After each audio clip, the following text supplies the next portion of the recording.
ನೋಡ್ರಪ್ಪ, ನೋಡಿ ಅವನಲ್ಲಿ ಹುಚ್ಚ ಹೋಯ್ತಾ ಇದ್ದಾನೆ.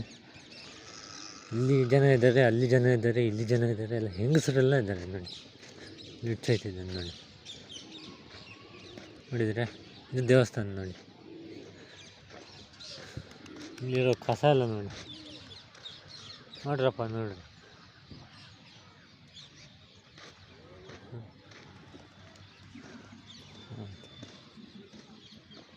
ನೋಡಿ ಅಲ್ಲಿ